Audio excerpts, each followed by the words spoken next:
Hoy tenemos la suerte de contar con el profesor Miquel Sureda Danfrés, doctor en física por la UB, la Universitat de Barcelona, y doctor ingeniero aeroespacial especializado en vehículos espaciales por la Universitat Politécnica de Cataluña, de la que es profesor e investigador en el Grupo de Investigación en Ciencias y Tecnologías del Espacio del Instituto de Estudios Espaciales de Cataluña. Miquel Sureda es además un divulgador científico muy prolífico, al que encontraréis tanto en las redes sociales como en talleres de divulgación, medios de comunicación y el blog especializado Gaia Ciencia. Buenas tardes y bienvenido a Taquenes y Mazmorras, Miquel. Muy buenas tardes. Buenas Muchas tardes, gracias por Miguel. invitarme. Bueno, el gusto es nuestro. Pues nada, si te parece, vamos a empezar con nuestra batería de preguntas porque tenemos mucha curiosidad y un montón de ganas de aprender contigo. Vamos allá. Listo. En 2016 publicaste junto al editor Brendan Maher un post en Nature News que se hizo muy popular y ponía de relieve la presión que soportan los jóvenes investigadores. ¿A qué conclusiones llegasteis? Pues lo interesante de este artículo que publicamos en Nature es precisamente poner de relieve un tema que casi todo el mundo que está en la investigación sabe, que es pues el círculo vicioso en el que se encuentra un investigador joven cuando sobre todo ha acabado el doctorado y tiene que empezar a hacer postdoctorados y entonces se encuentra con que, bueno, con que tiene muchísima dificultad para conseguir proyectos, para captar recursos. Básicamente, para conseguir proyectos te piden un tipo de experiencia que no puedes conseguir hasta que has empezado a trabajar en ciertos proyectos. Entonces, pues es un poco el típico círculo vicioso que pasa mucho en muchos ambientes, pues en el que los jóvenes se encuentran que al final, pues la única salida que tienen es ir saltando de postdoctorado en postdoctorado, dependiendo de proyectos de investigadores mucho más seniors. Pero realmente la capacidad de, pues no, yo ahora ya tengo mi propio presupuesto, soy el investigador principal de un proyecto, pues cuesta mucho. Entonces era un poco un estudio comparativo entre lo que pasa en Europa y lo que pasa en Estados Unidos y relacionándolo mucho también con incluso situaciones en las que pues eso te obliga o te lleva a abandonar la carrera de investigación o te lleva incluso a temas de depresión, porque es un tema que se está estudiando mucho, ¿no? El investigador es muy vocacional, por tanto es gente que está dispuesta a trabajar muchas horas, a cambiar de país cada 4 años para diferentes contratos, pero al final eso pasa factura en mucha gente. Entonces hablaba un poco de eso, ¿no? Hablaba un poco de las dificultades del investigador joven, que además curiosamente en ese momento yo lo estaba sufriendo un poco en mis carnes. Entonces, pues bueno, fue interesante hacer esta investigación. ¿Y cómo piensas, considerando toda esta situación, estas dificultades de las que nos hablabas, que se podrían mejorar las condiciones y el acceso a la investigación tanto en el sector público como en el privado? Bueno, esto es un tema muy complicado porque entiendo que se ha llegado aquí por muchas razones. Es aquello que dices, ¿no? ¿Cómo hemos podido llegar a este punto, ¿no? En el que, por ejemplo, una de las grandes críticas que se le puede hacer al sistema y tiene que ver con eso es el tema de la necesidad de publicar tus resultados en revistas de muy alto impacto. Se habla ahora, se hace siempre la frase hecha de publish or perish, ¿no? Que es como publica o muere, ¿no? Porque al final la única forma que tiene un investigador de poner su trabajo, digamos, de relieve y en mi caso, por ejemplo, en la universidad, de ir ascendiendo en diferentes plazas, pues es ir publicando una cierta cantidad de artículos y no en cualquier sitio, sino en las mejores revistas. Eso es parece un sistema muy bueno, porque al final las revistas tienen un sistema de revisión que se aseguran de alguna forma de que lo que tú estás publicando ha pasado por las manos de investigadores expertos en el tema y por tanto le llamamos revisión por pares, ¿no? Que es gente que está haciendo más o menos lo mismo que yo, se lo mira, me dice cómo mejorar el artículo y al final pues acaba siendo publicado. Eso quiere decir que son revistas que no están publicando cualquier cosa, sino que están publicando algo que tiene ese filtro de calidad. Pero la realidad es que al final lo que acaba haciendo es que como que lo único que importa es publicar, porque si yo no publico no existo. La investigación se basa mucho no en lo que yo quiero hacer, sino en qué tengo que hacer para publicar. Y no solo qué tengo que hacer para publicar, sino yo sueño con publicar, pues eso, en Nature, en Science, en Cell. Por tanto, esas revistas tienen el poder de decidir qué se investiga. Porque esas revistas, de alguna forma, tú sabes que esa revista, ese tipo de investigación lo van a publicar y otro tipo de investigación no. Por tanto, si quieres ir a por un Nature, te tienes que adaptar un poco al tipo de cosa que están haciendo. Por tanto, es un sistema complicado, que además tiene que ver con el tema del copyright, ¿no? Porque estas revistas cobran para que tú publiques, pero luego tampoco dan al acceso abierto, por tanto, digamos, es un negocio un poco turbio y desde el punto de vista de la gente, pues hay mucha presión porque insisto, ¿no? Al final, pues lo importante es publicar. ¿Eso qué hace, por ejemplo? Hace que muy poca gente se dedique a algo que es muy importante, que es rehacer cálculos o rehacer experimentos, ¿no? Imagínate que yo publico un resultado fruto de un experimento novedoso, no sé qué. Lo normal, y la razón por la que yo lo publico con todos los detalles, es que haya gente que haga exactamente lo mismo que yo, que intente replicar mi resultado, porque así funciona la ciencia, ¿no?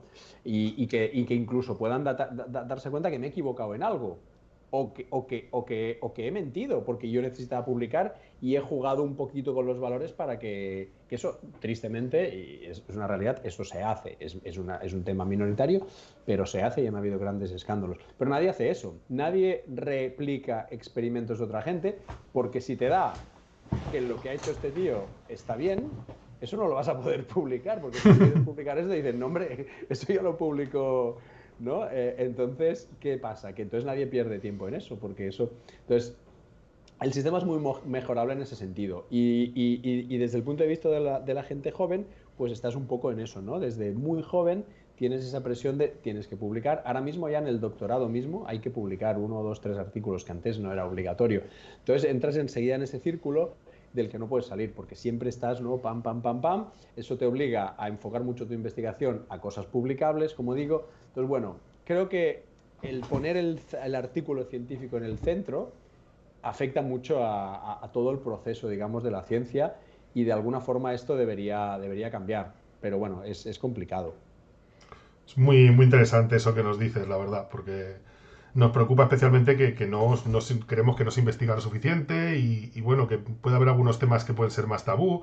Y ya con esto que nos dice de la revista, pues entendemos que está un poco más encorsetado incluso de lo que imaginábamos el asunto. Hay ya como unas trayectorias predefinidas casi.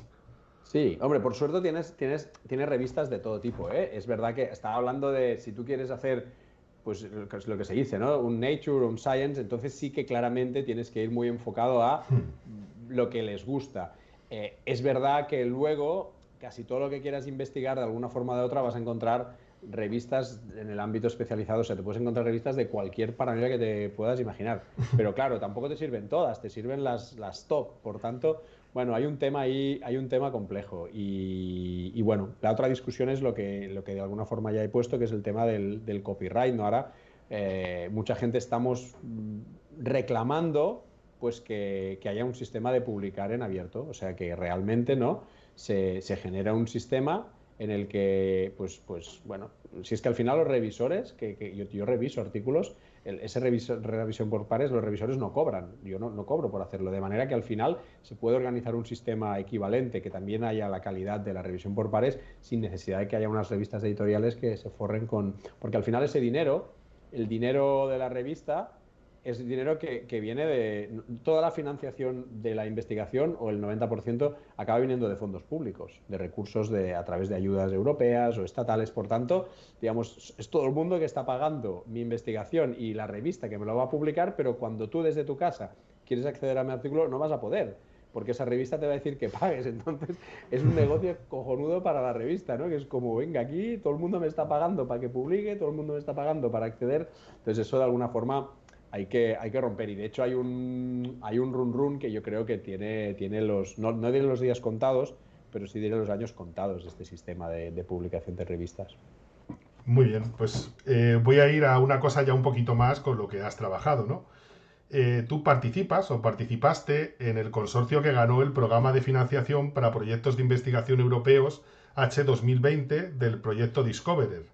Que, bueno, si no hemos entendido mal, porque de esto evidentemente no sabemos mucho, por eso hablamos con gente que sabe de verdad de lo que habla, como tú, busca desarrollar tecnologías para usar órbitas muy bajas, ¿no? Las que se llaman VLEO. La pregunta sería, ¿por qué es tan interesante orbitar a altitudes tan bajas? ¿Qué podemos saber haciendo usando ese tipo de órbitas? Vale, cuando tú piensas en diseñar satélites que orbiten alrededor de la Tierra, lo que tienes que pensar es para qué lo vas a usar, ¿no? Tienes muchas aplicaciones. Los satélites pues, por ejemplo, y entonces, bueno, en función de lo que quieres hacer, los pones en unas órbitas o en otras. Hay órbitas que están muy alejadas, por ejemplo, hay una órbita muy famosa que se llama geoestacionaria, que tiene la característica de que gira a la misma velocidad de rotación que la Tierra, o sea, que da una vuelta al satélite cada 24 horas, de manera que estás siempre encima del mismo punto. Y estas son órbitas muy, muy interesantes desde el punto de vista de las comunicaciones, pero esas órbitas están muy arriba, eso está a 40.000, un poco menos, pero alrededor de 40.000 kilómetros de altura, ¿no? Eso sería una órbita, digamos, muy alta. Pero luego hay órbitas muy cercanas a la Tierra, que son lo que llamamos LEO, Low Earth Orbit, órbitas bajas, que tienen otras que están alrededor, los posicionamos entre los 450 kilómetros de altura, más o menos, hasta los 2000, ¿vale? De los 450 a los 2000 kilómetros de altura, todo lo que se pone ahí se considera que está a baja órbita, y eso, las ventajas que tiene esa órbita, que es una órbita muy explotada, es una órbita que se usa mucho, es que al estar muy cerca, por ejemplo, si tú quieres tomar fotos o si tú quieres ver algo de la Tierra, pues evidentemente pues aumentas mucho la resolución. Es como si tú quieres hacer una foto de algo, pues cuanto más lejos te vaya. Es verdad que tu foto incluye más cantidad de paisaje, pero entonces cada píxel mide más, digamos, mide más cantidad de, ¿no? Al final llega un momento que, pues, que un píxel es un árbol. Mientras que si estás dentro del bosque, pues toda tu cámara tiene el tronco, tienes el árbol discretizado en un montón de píxeles. Por tanto, cuanto más arriba te vas en la órbita, más campo estás viendo, más cantidad, foto más grande es, pero pierdes mucha resolución. Si tú quieres hacer imagining, ¿no? Imágenes de muy alta calidad, pues tienes que ir muy abajo.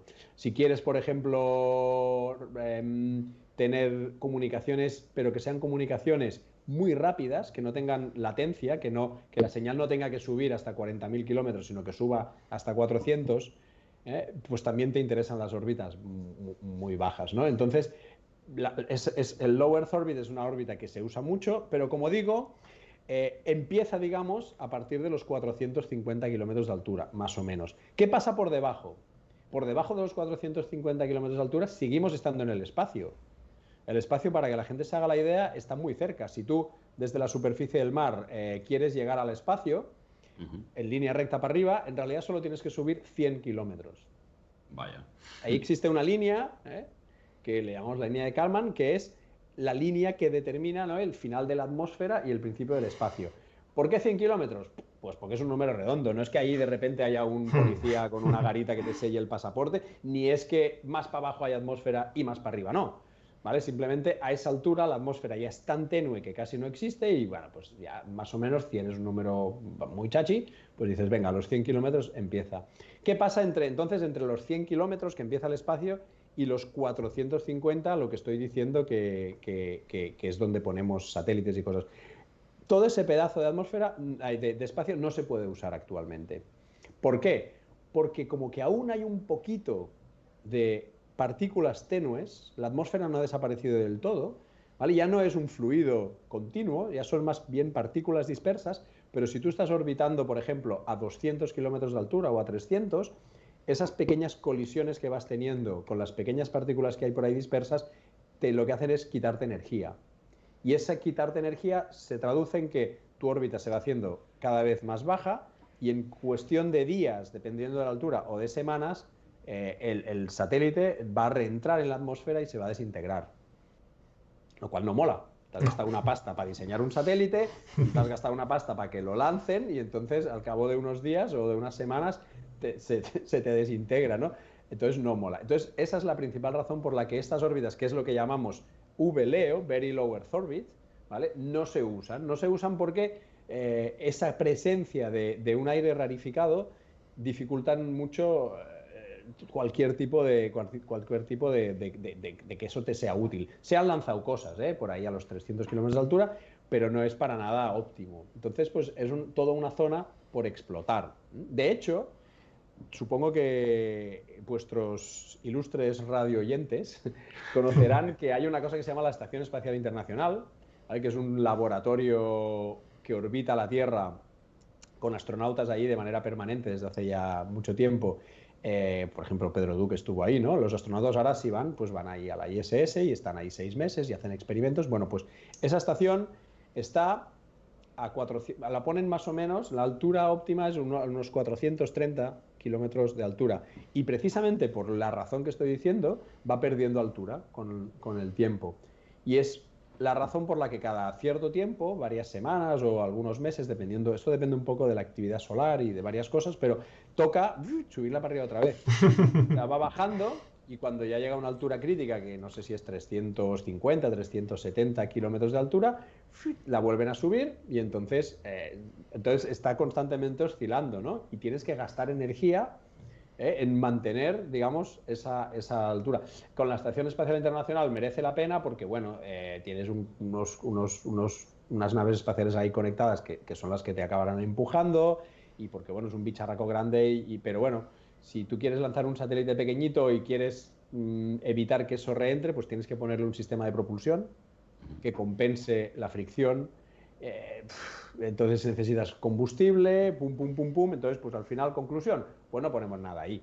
Entonces, esto es la introducción para decir que nosotros, con este proyecto Discoverer, que como has comentado es un proyecto financiado por la Comisión Europea con un H2020, básicamente lo que se desarrollan son tecnologías que podrían llegar a permitir poner cosas ahí. Son dos, básicamente, las que estamos desarrollando. Una es un sistema de propulsión que permita, como digo, compensar esa fricción y, por tanto, que no pierdas altura, pero además, la gracia es decir, hombre, como tienes cosas, como tienes partículas, por ejemplo, una de las cosas que te encuentras por ahí es oxígeno atómico, O, sin el 2, O, ¿vale? Dices, coño, pues en vez de cargar yo el combustible, voy a usar eso. Igual que hace un avión, ¿no? A reacción, o sea, voy a usar las cositas que me voy encontrando por ahí. Entonces, por eso se le llama un air breathing, que es como un motor que lo que hace es respirar, digamos, el aire que te vas encontrando. Eso es un desarrollo muy chulo, porque si tú pudieras, en vez de cargar tu propio combustible, que eso es muy complicado en el espacio porque pesa, ocupa, simplemente usar lo que te vas encontrando por ahí, pues podrías realmente hacer que durara mucho más tiempo, porque bueno, al final siempre te vas a ir encontrando partículas. Entonces, eso es una de las cosas que se está desarrollando, eso lo están desarrollando en la Universidad de Stuttgart. Otra cosa, por ejemplo, es, ya que tenemos por ahí partículas, pues vamos a poner unas superficies aerodinámicas parecido, entre comillas, a un alerón que pueda tener un avión para generar fuerzas y así tener pues control de actitud o incluso un poco de sustentación hacia arriba. No, se está intentando ver, vale, nos tenemos que comer con patatas el que hay material ahí que nos frena, pues vamos a usar ese material o para propulsarnos o para generar momentos que me permitan estabilizar. Entonces, un poco el desarrollo viene por aquí. Pues qué interesante, Miquel. Ahora le dejo que siga Israel con las preguntas porque te iba a preguntar ahora un poco qué soluciones habéis pensado y nos lo has explicado maravillosamente ya. Sí, perdón, bueno, es que me enrollo mucho. No, por favor, o sea, para nada, todo lo que quieras, o sea. Al contrario, tú eres el profesor y nosotros estamos para aprender. Así que Cuanto más mejor. Pues si os parece, dejamos la órbita terrestre para lanzarnos a la conquista del espacio, que es como empezó todo esto, y las posibles misiones de colonización del sistema solar. Llevar personas a Marte añade mucha complejidad en comparación a enviar sondas robóticas. Los sapiens, los Homo sapiens, necesitamos soporte vital, provisiones, así que, prescindiendo del factor coste, podríamos hacerlo con la tecnología actual. Llegar a Marte, los seres humanos. Bueno, aquí hay cierto debate y depende del día, ¿no? Si me levanto optimista o pesimista. Yo la respuesta que digo es sí. Lo que pasa es que es muy matizable. Evidentemente, ahora no se podría desarrollar una misión a Marte, digamos, si nos dicen en 5 años hay que tener un cohete listo. Yo creo que no se podría. Pero en realidad no hay nada, o sea, es un tema más bien de que hay ciertas soluciones que no están del todo claras y hay algunas cosas que se tienen que trabajar, pero en realidad no hay nada grave, o sea, cuando tú estás pensando en desarrollos tecnológicos, ¿no? Hay como diferentes niveles. Hay lo que te jode la vida es algo que es ya casi físicamente imposible. Por ejemplo, imagínate que la pregunta fuera, vamos a visitar la estrella más cercana que tengamos, que está aquí al lado, es Próxima Centauri, ¿no? Bueno, pues eso, que es una estrella que está a 4,3 años luz, que realmente es como la casa al lado, digamos, a nivel intergaláctico, pues eso es ahora mismo para mí es imposible, es físicamente imposible, porque las tecnologías, no sé si el otro día con Guillem hablasteis un poquito de esto, pero bueno, las tecnologías que tenemos te dicen que tardaríamos como decenas de miles de años, no sé si 30, 50.000 años en llegar. Que entonces alguien te dice, entonces no es imposible, hombre, no es imposible, pero ya, o sea, está fuera de nuestro alcance. Ir a Marte no tiene esa dificultad. Evidentemente, se tendrían que desarrollar algunas tecnologías, pero no hay nada, digamos, de este tipo, ¿no? Que dices, no, uy, es que necesitamos un salto tecnológico tan brutal para poder llegar a conseguirlo. ¿Cuáles son los principales retos que nos queda por solucionar en un viaje a Marte? Desde el punto de vista científico o desde el punto de vista tecnológico, bueno, el cohete es una cosa que no está solucionado, pero estamos en camino. Por ahí hay desarrollos potentes. Entre ellos, por ejemplo, está Elon Musk intentando hacer una cosa que se llama Starship, que la gente dirá, es que cada vez que hacen un test de la Starship lo explotan. Pues que son prototipos y están probando cómo aterrizar, ¿no? El gran problema para mí de una nave para ir a Marte será no tanto el despegue, que esto se hace, no tanto el trayecto hasta Marte, sino el aterrizaje en Marte, ¿no? El aterrizaje en Marte es complicado porque tienes que aterrizar un cohete muy grande, con mucha gente dentro, bueno, o mucha o poca, pero quiero decir, la idea es llevar grupos grandes y normalmente pues eso lo acabarás aterrizando pues como vemos que hacen ahora los cohetes aquí en la Tierra del Falcon 9, por ejemplo, ¿no? Que es pues el cohete en un aterrizaje totalmente vertical, que bueno, es fácil ahora porque SpaceX lo hace con el Falcon 9 de manera rutinaria, pero han explotado muchos antes de conseguirlo, han estallado muchos. Y tú no quieres ser el conejillo de Indias que va a Marte con una atmósfera diferente y con un planeta, digamos, que no se domina y decir, vamos a ver si a la primera lo conseguimos. Evidentemente, primero se harían misiones, digamos, robotizadas. Pero quiero decir, ese para mí es un gran problema. Yo cuando pienso en una misión a Marte tripulada, siempre pienso que el punto más crítico seguramente será lo que se llama el Entry, Descent and Landing, ¿no? La parte de llegamos a Marte a muchísima velocidad y tenemos que aterrizar. Pero bueno, eso es una cosa que yo creo que en cuestión de una década se tiene que poder dominar. Otra cosa peliaguda es el tema de la radiación, ¿no? En un viaje, digamos, cuando te alejas mucho de la Tierra, todo el cobijo que nos da la Tierra con su atmósfera y sobre todo con su campo magnético desaparece y estás ahí a merced de la radiación que hay ya de serie, partículas con un montón de energía, la mala suerte de que el Sol pues suelte una llamarada en algún momento hacia donde tú estás. Entonces, eso pues es un tema. Es un tema que para mí, eso se puede solucionar de algunas maneras, que es haciendo que tu nave esté apantallada, o sea, que tenga protección contra esa radiación, pero eso es muy complejo, porque bueno, apantallar es costoso desde un punto de vista de masa, ¿no? Puedes apantallar con materiales, puedes hacer unas paredes de 1 metro de plomo y entonces no tendrías problema, pero no puedes hacer una nave espacial de 1 metro de plomo pared porque entonces no habría cohete que la tirara. Podrías generar un sistema del campo magnético alrededor de la nave que también te protegiera, pero entonces necesitarías una cantidad de bobinas y tal que tampoco lo puedes tener. Entonces, digamos, por ahí no acaban de cuadrar los números, ¿no? Entonces, la solución para eso podría ser, por ejemplo, que haya una pequeña sala que sí que esté, digamos, preparada para apantallar eso y que en el momento en el que haya información de un evento especialmente energético, pues la gente se pueda esconder ahí durante unas horas o unos días. Pero eso no te quita que durante el trayecto el gran problema que tendrás es que estarás comiéndote radiación y claro, esos son 8 meses. Entonces, ¿cuál es el problema? Pues que actualmente pues hay una legislación que dice una persona en la Tierra no puede recibir más de no sé cuánta cantidad de radiación al año. Los astronautas, no sé si se rigen por ese número o un poquito más, por ejemplo, los pilotos reciben más radiación que nosotros. La gente que está muchas horas a la semana en un avión a cierta altura reciben más radiación. Mi teoría es que al final, aunque la NASA, digamos, no lo quiere reconocer, la solución que van a encontrar, aparte de solución tecnológica, va a ser pues relajar esa norma. O sea, que el astronauta que se va a Marte sepa y firme y acepte pues que va a recibir más radiación de la recomendable, lo cual potencialmente pues va a hacer que la gente que vaya a Marte y vuelva o que se quede ahí, pues potencialmente podrá desarrollar cáncer y cosas así con más probabilidad que otro. Yo creo que la solución va a ser un mix entre apantallar lo que se pueda, pero también relajar un poco eso. Y hay alguna cosita más también, está el aspecto psicológico.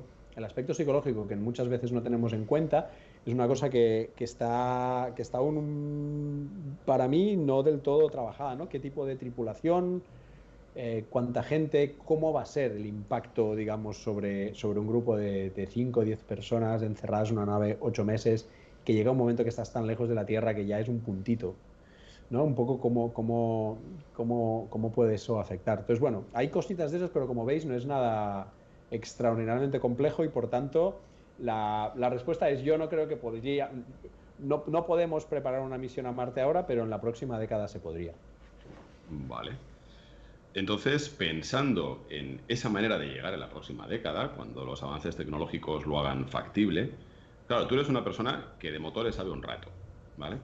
Entonces, la pregunta que nosotros tenemos referente a motores es, aparte de los sistemas de propulsión convencionales, estos pedazos de chorro de fuego que vemos que sueltan cada vez que se lanza una nave o un cohete ahora, ¿qué otros posibles tipos de motor espacial crees que podríamos llegar a ver en los próximos años?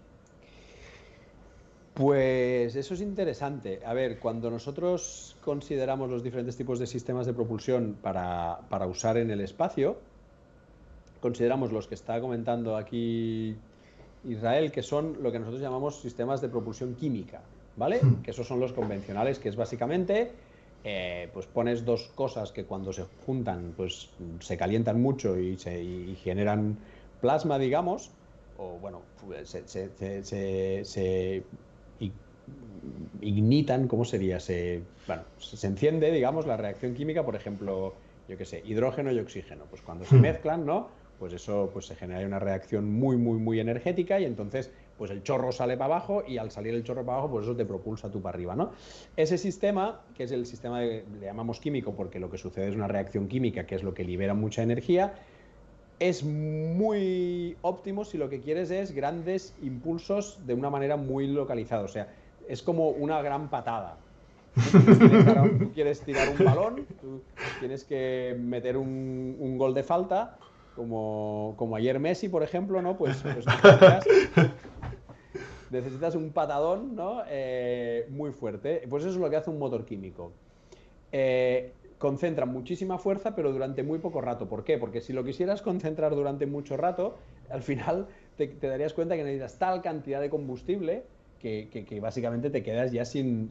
Bueno, al final, eso es lo que es un cohete. Un cohete, precisamente, si vosotros miráis un cohete de esos que puede hacer como 50 metros de altura, pues el 95% de la masa de ese cohete va a ser todo el combustible, sistemas de propulsión, ¿no? Solo la puntita de todo de arriba de un cohete, pues tienes ahí puesto el satélite o los 3 astronautas ahí cruzando los dedos, ¿no? Pero eso en realidad es todo combustible, o sea, y eso en realidad un cohete está funcionando durante varios minutos, pero no mucho más, son 10, 15, 20 minutos en total, por tanto, imagínate que tú quisieras tener un motor químico que está generando esa cantidad de energía durante horas, es imposible, no tienes manera, porque necesitas tanto combustible que ya la propia masa de la nave ya no la puedes soportar, entonces llegas a un bucle que no puedes hacerlo. Por tanto, los sistemas de propulsión químicos son muy buenos para eso, para dar impulsos muy grandes, pero durante poco rato.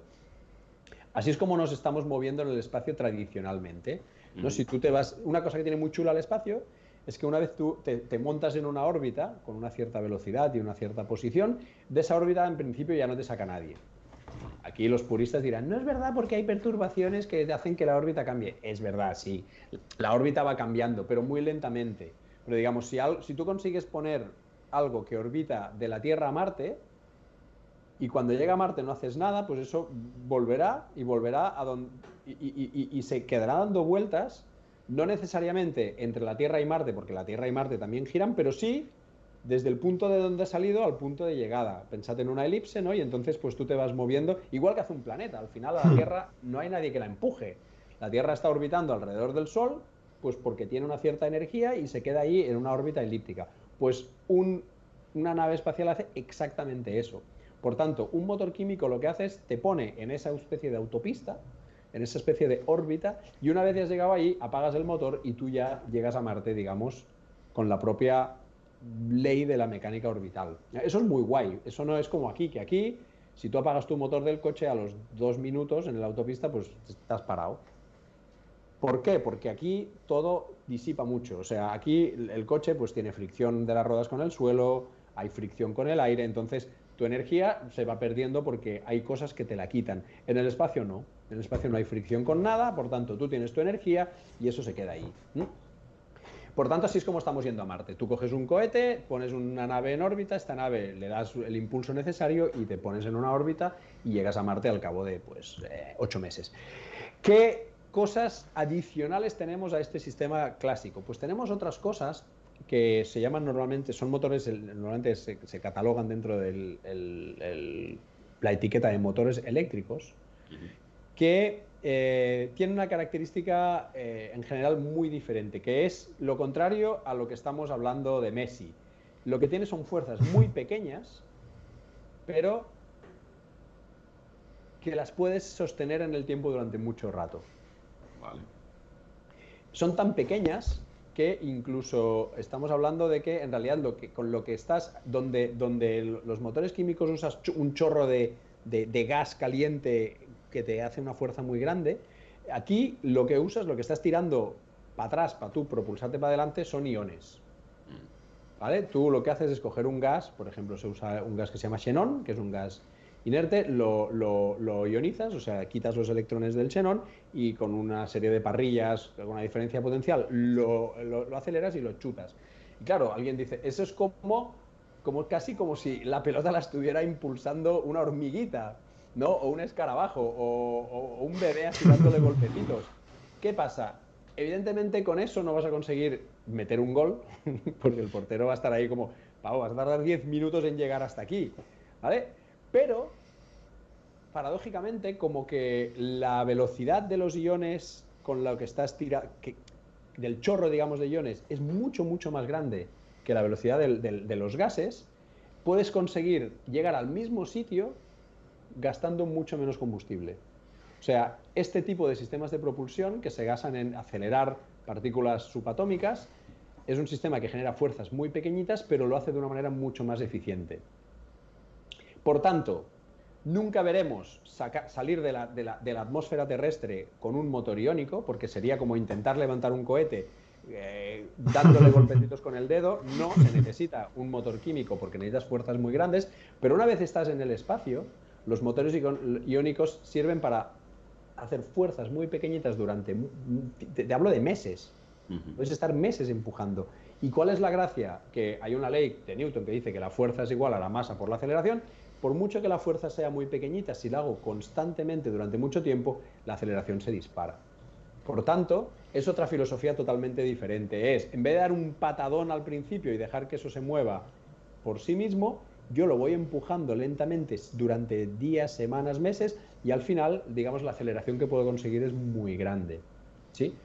Por tanto, realmente se habla, y de hecho la NASA ha trabajado en ello, de la utilización de motores iónicos, por ejemplo, este tipo de motores o motores de efecto Hall en misiones a Marte. La misión primaria, digamos, sería un motor químico que te pondría en órbita, pero luego tú podrías acelerar la misión usando este tipo de sistemas de propulsión que se llaman, ya digo, iónicos, de efecto Hall. Son un tipo de motores muy chulos que ya se están usando, ¿eh? Se usan, por ejemplo, en los satélites para hacer reposicionamiento. Cuando en órbita, cuando tú quieres, se ha desplazado un poco de su órbita nominal y quieres volverlo, pues puedes usar, ya existen y están volando y funcionan muy bien. Entonces, pues eso, para hacer cositas de manera lenta, claro, tú lo que no puedes decir es a unos astronautas, mira, vais a llegar a Marte, pero como tenéis un motor iónico, pues vais a tardar 6 años, ¿no? En llegar, no pasa nada. Claro, pero a lo mejor, si tú no tienes prisa, pues si quieres enviar una cosa a Marte, que es una misión robótica, bueno, no sé si 6 años, pero de hecho se ha hecho, se ha ido a la Luna con misiones con propulsión eléctrica y una misión, por ejemplo, que se llama SMART, y bueno, pues en vez de los 7 días o 6 días que se tarda, digamos, si le das un pepinazo a lo Messi, pues tardas unos meses. Pero, porque lo que vas haciendo es como una espiral. Vas rodando alrededor de la Tierra y cada vez vas, ¿no?, acercándote más a la Luna. Pero es mucho más barato. Entonces, si al final tú lo que mandas allí es un robot, al robot pues le da igual, está ahí desconectado esperando. Entonces, bueno, es un nuevo sistema de propulsión, bueno, nuevo, ya se usa hace unas décadas, que yo creo que se va a usar y que va a ser relevante en las misiones futuras a Marte. Interesante. Qué interesante, además, mola mucho el nombre de motor de iones, es muy ciencia ficción, así que nos gusta mucho. Bueno, voy a cambiar un poquito de tema, pero vamos a seguir también con la Luna, Marte y tal. Tú eres miembro de la Junta de SONET, ¿no? Que es una comunidad de profesionales del sector académico y privado dedicada al desarrollo de asentamientos que sean sostenibles en otros mundos. ¿Qué beneficios podríamos obtener de crear un asentamiento en la Luna o en Marte? Bueno, claro, aquí de nuevo hay muchas posturas. De hecho, muchísima gente opina que ninguno, que eso es una tontería y que para qué, es una cosa que escucho yo Sí. regularmente, ¿no? Que para qué invertir dinero en eso, porque además son desarrollos y misiones que son costosas. Hablaremos de números, no son tan costosas como podría parecer, pero son costosas. Entonces, pues cada uno te puede argumentar el suyo, no sé. ¿Vosotros qué opináis de eso? Venga, para que también tengáis aquí A ver, sin ningún tipo de presión. nosotros en el podcast que hicimos sobre este tema, quizá el argumento primero es por pura supervivencia, ¿no? O sea, digamos que todos los huevos de la humanidad estarán ahora mismo en la misma cesta, ¿no? Y no sabemos qué tipo de desastre puede venir, nos imaginamos mucho, pero es que los peores son los que incluso no nos imaginamos. Y no sé, no hay más que ver el resto del sistema solar para ver cómo están las cicatrices de cráteres de todas las superficies. Es que, no sé, da un poco de miedo que estemos siempre aquí y no nos expandamos. Creemos que tenemos que, por pura supervivencia, simplemente. Sí, Y sí. luego, sí, Adelante, adelante, perdón, perdón. Miquel. No, y luego además de lo que está comentando Darío, que efectivamente fue el sustrato de partida de todo este desarrollo, hay algo que es inherente a la ciencia, que es que cuando se hace un esfuerzo muy grande para tratar de conseguir un objetivo en ciencia, por el camino se desarrollan una serie de tecnologías y se adquieren unos conocimientos que repercuten muy positivamente a toda la sociedad. Esto es, bueno, pues la sociedad del conocimiento y el cómo participa en ella la ciencia a través de sus distintos proyectos. De manera que, desde nuestro punto de vista, porque es algo una visión que compartimos, pensamos que independientemente del resultado final, todo ese trabajo es de un gran beneficio. Pues sí, genial. Son dos de los argumentos más importantes, ¿no? La idea, este es el argumento de que la humanidad tiene que ser una especie multiplanetaria bueno, pues para evitar, digamos, la posible extinción en depende de qué evento aquí. Lo esgrime mucho Elon Musk cuando él habla de la razón por la que está tan emperrado en llegar a Marte. Y la del retorno tecnológico es fundamental. Para mí, de hecho, eso es una cosa que hay que hacer pedagogía y es fácil ver la cantidad de retorno que hay como tú dices, en la tecnología en general y en la del espacio en particular. O sea, la cantidad de materiales, de aplicaciones que han nacido de la ingeniería espacial. Y no solo eso, ahora mismo la cantidad de cosas, ¿no? Si tú miras el móvil y empiezas a pensar qué porcentaje primero de cosas del móvil se han inventado en el espacio, ¿no? De materiales, optimización de baterías y qué cantidad de aplicaciones de las que estamos usando dependen del espacio, ¿no? Desde el AccuWeather que me va a decir si llueve mañana, comunicaciones por satélite, posicionamiento a través de GPS, ¿no? O sea, es impresionante. Entonces, bueno, pues claramente eso es fundamental. Eso es un poco general de la exploración espacial o de la tecnología espacial. En el caso concreto, como preguntabas, de lo que estamos investigando en SONET, que es la posibilidad de como humanidad, digamos, tener asentamientos, sobre todo con esa idea de sostenibilidad, pues un poco relacionado con lo que estabais diciendo los dos, realmente pensamos que si tú algún día eres capaz de desarrollar tecnologías para que Marte sea un planeta en el que el ser humano pueda vivir, ya sea con unas cúpulas sobre la superficie o dentro de excavaciones en la Tierra, si tú has desarrollado sistemas que permiten explotar de manera eficiente los recursos, reciclar aire, agua, bueno, lo que se tendrá que hacer, estás desarrollando tecnologías imprescindibles para arreglar muchos de los problemas que tenemos en la Tierra, ¿no? Yo, una de las cosas que discuto con muchos amigos míos, porque todos vivimos ahora en esa filosofía del decrecimiento, ¿no? que es como hay que salvar el planeta y una de las maneras de salvar el planeta es pues reciclar, ¿no? Reusar, reutilizar, hay muchas R's. Las 4 Rs. Reciclar. Vale, yo lo hago, yo reciclo, siempre digo lo mismo, ¿no? Yo hago la cosa, entre comillas, absurda de que compro fruta y verdura cultivada por un payés de la zona que lo hace con caballos, ¿vale? Lo hace con caballos literal y nos manda por WhatsApp cada semana a mí y a todos los que estamos comprándole, ¿no? Y eso es como súper bonito porque dices, no estás contaminando, no sé qué, pero no vamos a salvar el planeta así. Yo estoy convencido que no vamos a salvar el planeta así, porque eso es un lujo que nos podemos permitir 4, contando el planeta como totalidad, y al final quien está contaminando y quien se está cargando el planeta no somos ni yo, ni el vecino, ni tú. Son las empresas grandes. Entonces, el planeta se salvará o por un cambio de modelo económico y social brutal que no se ve fácil ahora mismo, o por la tecnología. O sea, al final lo que va a salvar el planeta es, y la gente dice, oye, si la tecnología es lo que lo ha llevado a la mierda, es posible, pero la manera ahora mismo es una combinación de todo, pero la tecnología juega un papel crucial. O sea, es verdad que tenemos que dejar de contaminar, pero por el camino, mientras no dejamos de contaminar, tenemos que desarrollar maneras de limpiar las cosas, de reciclar, de ser lo más sostenibles, digamos, en el modelo económico que tenemos. Porque si estamos pensando en que gracias a Greenpeace y a nuestras pequeñas acciones del día a día, de aquí 10 o 20 o 30 años tendremos un sistema hippie en el que todo el mundo, pues no, pues es que no es verdad, pues es que a lo mejor en mi barrio sí, pero en el mundo en global no. Entonces, la tecnología es fundamental y este tipo de tecnologías que se necesitan para acercarnos, digamos, a soluciones que nos permitan, digamos, arreglar muchos de los problemas, son las mismas soluciones tecnológicas que nos van a permitir ir a Marte y sobrevivir en Marte. Por tanto, al final, digamos, no es o una cosa o la otra, ¿no? Mucha gente dice, estáis explorando cómo ir a Marte porque cuando nos carguemos el planeta tenemos que ir para allá. La idea es que no. La idea es que las dos cosas vayan de la mano. No solo en la parte tecnológica, también en la parte de la apuesta, ¿no? Yo creo que las misiones a Marte, las primeras misiones a Marte, serán fruto de una apuesta global. Muchos países, relaciones de entidades públicas, entidades privadas, ¿no? No será la NASA, no será SpaceX con Elon Musk yendo a Marte con la primera tripulación. No sé, yo creo que no será, yo creo que será un consorcio que tendrá la Agencia Espacial Europea, los japoneses, incluso los rusos por ahí, empresas privadas, empresas públicas.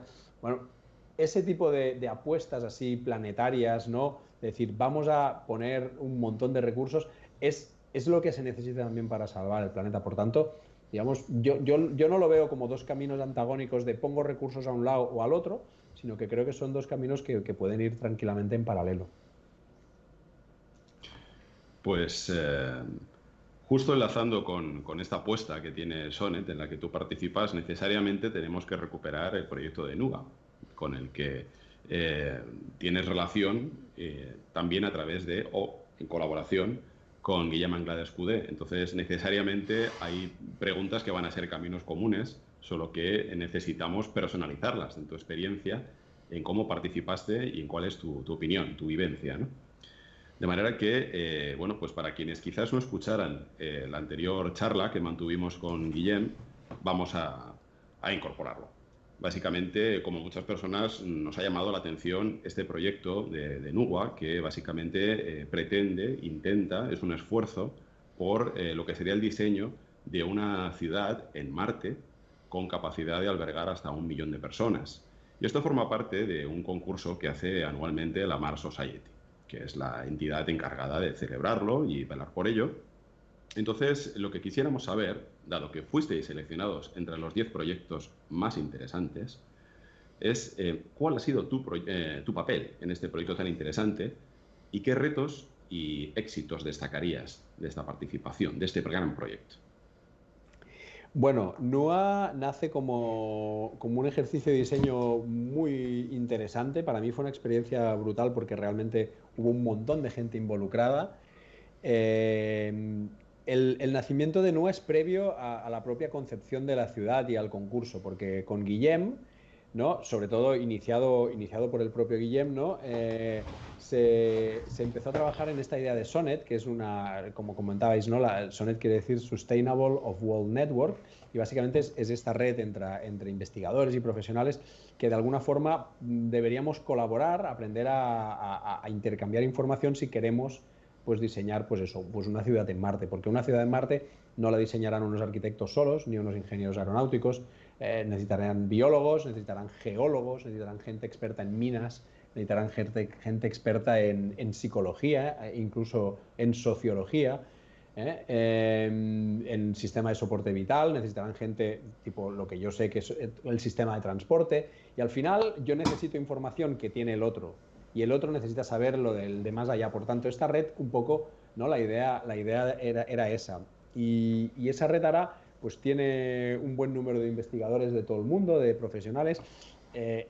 Cuando ya la cosa estaba empezando a rodar y estábamos empezando a buscar proyectos, aparece este concurso de la Mars Society y claro, nos vino como anillo en el dedo, porque además el concurso no solo te pide diseñar una ciudad de 1 millón de habitantes, sino que además te pide hacerlo de la manera más sostenible posible. O sea, la palabra sustainability, que es la clave de Sonet, pues estaba también en el proyecto. Y además tenía un tema muy interesante, que no era un desarrollo solo científico-técnico, sino que era un desarrollo también social y económico, que a nosotros pues, nos interesaba mucho lo que pedía el concurso.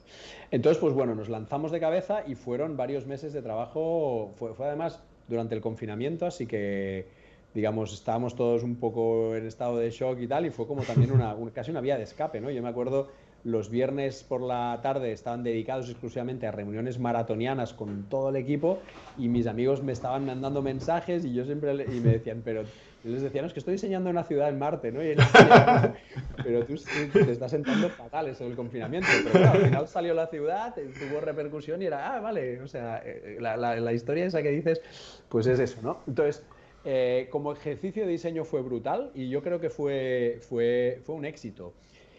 Mi contribución fue un poco acompañar a Guillem en la parte más de la gestión del grupo. Teníamos un montón de expertos, teníamos un montón de temas que tocar, se desarrolló un trabajo muy profundo de más de 100 páginas, digamos, tocando todo lo que se quería tocar, que luego se tuvo que destilar en el report que nos dejaban mandar en el concurso era solo de 20, entonces bueno, pues hubo un trabajo paralelo al propio diseño de la ciudad y es cómo trabajar. Cómo trabajamos 25 personas de diferentes países.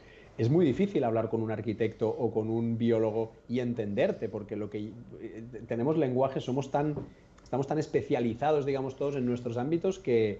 Entonces, bueno, hubo todo un trabajo muy chulo que Guillem lideró y en ciertos momentos yo también estuve acompañando pues buscar maneras de trabajar de manera cooperativa, de encontrar pues incluso pues diferentes etapas de construcción, luego destrucción de esa propia idea y reconstrucción. Hubo como todo un proceso muy interesante del propio sistema de trabajo, ¿no? Entonces yo, bueno, pues estuve un poco, ya te digo, siempre, digamos, esto estuvo más liderado por Guillem, pero yo estuve acompañándole en este proceso. Y luego, Guillem y yo también nos encargamos de la parte que nadie podía hacer, digamos, que era la parte más social, político, económico, porque en realidad sí tuvimos ayuda, por ejemplo, de una chica que se llama Elena, que ella es psicóloga y tiene conocimiento del tema de los astronautas.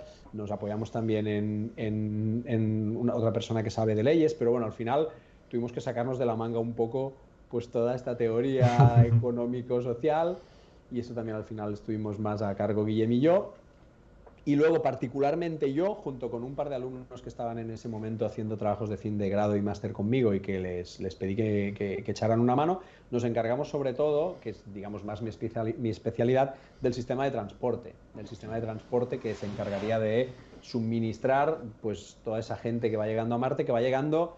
Además, desde la ciudad de 1000 habitantes hasta la ciudad del millón, nosotros diseñamos, ¿no?, cómo se podría expandir desde 1000 a 1 millón en 50 años.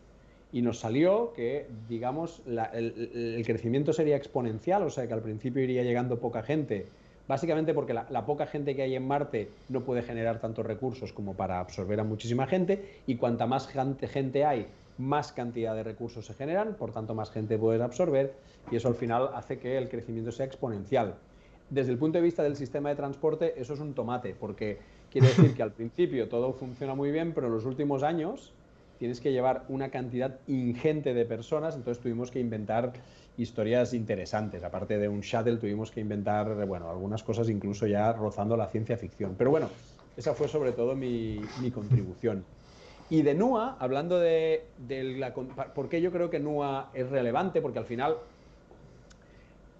seamos sinceros, o sea, cuando uno diseña una ciudad en Marte, lo puede diseñar en un acantilado como hicimos nosotros con NUA, o lo puede diseñar con cúpulas sobre la superficie terrestre como hicieron otros equipos, o bajo tierra, y se va a parecer mucho. Pues vas a tener plantas que producen oxígeno, vas a tener, pues, o sea, al final la tecnología no va a ser tan revolucionaria entre una cosa y la otra.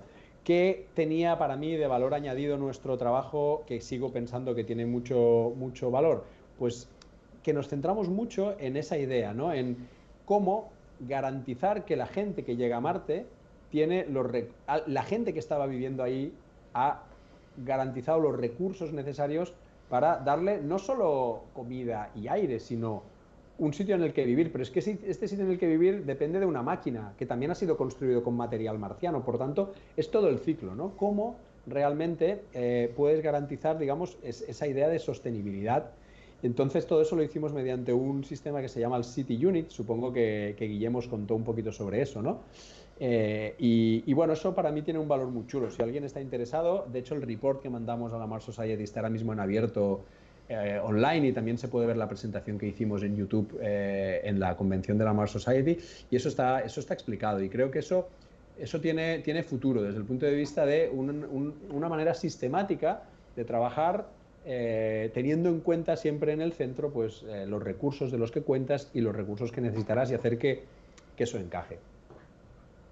Pues sí, de hecho nosotros utilizamos ese report que nos resultó maravilloso, muy, muy interesante, Sí, y aprendimos un montón. una cosa de ese report. A mí me fascinó la idea esta de coger un asteroide, enganchar unos propulsores y transformar una nave espacial, como comentaban en los sistemas esos. Eso me pareció increíble, vamos. A eso me refería. No quería entrar en ello porque ahora que lo veo con la distancia es como, Dios mío, qué fumada. Pero bueno, no, en realidad eso no.